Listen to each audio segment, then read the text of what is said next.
बुलबुल जी, रांची से। राधे राधे महाराज जी। महाराज जी, जब जीवन में चीजें अपने मन के मुताबिक या जैसा सोचा है वैसा ना हो रहा हो, बहुत समय से प्रयास भी कर रहे हो, नतीजे भी ना मिल रहे हो, तो ऐसे में महाराज जी क्या करना? नाम जप। ऐसे में नाम जप करना चाहिए, क्योंकि नाम जप रूपी धन ना होने के कारण आपकी कामनाओं की दुर्दशा हो रही है। यदि नाम जप हो तो यह परलोक सकल सुख पावत मेरी सुभैया कृष्ण गुण संचु। इस लोक और परलोक के सारे सुख आपको प्राप्त हो जाएंगे यदि नाम रूपी धन है। यहां भी आनंद और परलोक में भी आनंद। यहां भोगों की बाहुल्यता और वहां परम पद की प्राप्ति दोनों प्राप्त होंगे। जो जो भगवान की शरण में गए, आज तक बताओ ऐसा रहा हो कि भगवान ने उसे दुखी किया हो तो बताओ। दुखी विभीषण लात मार के निकाल दिया था रावण ने। लंकाधिपति जाते ही भगवान ने बनाया और अपनी अनपायनी भक्ति दी, एक कल्प करा दिया।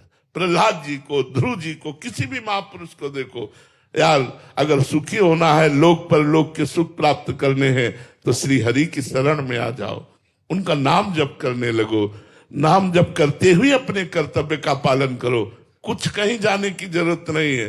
अन मांगे आगे आवेगो, बिना मांगे आगे आगे आएगा। हम अपने जीवन की तुम्हें बात बता रहे हैं। दोनों पक्ष हमारे जीवन के हैं।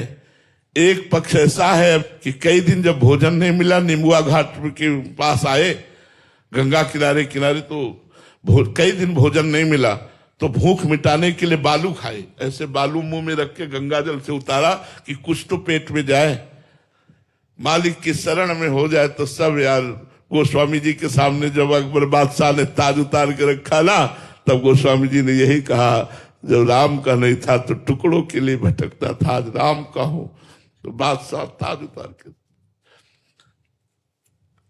वो अहंकारी देहाभिमानी जीव भगवान की शरण में नहीं जाता, इसलिए भटकता रहता है।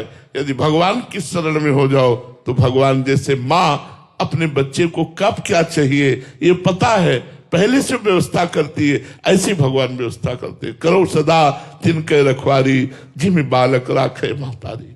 महाराज जी, स्वार्थ की पूर्ति के लिए हम नाम जप करना शुरू किए, बिल्कुल करो। फिर 1-2 महीने बाद ही कहते हैं कि अभी फर्क नहीं। जब तक अशुभ नष्ट नहीं होंगे तब तक बात नहीं बनेगी।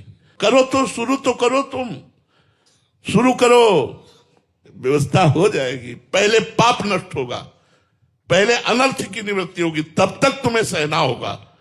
जब तक तुम्हारे पाप नष्ट नहीं होंगे तब तक तुम्हारा काम नहीं बनेगा। और नाम जप करो, और नाम जप करते जे ही पाप नष्ट हुए तो यहां मृत्यु लोक के सुख की क्या बात है। आप ब्रह्मा का पद मांगोगे तो ब्रह्मा का पद भी दे देंगे। भगवान है, वो भगवान है।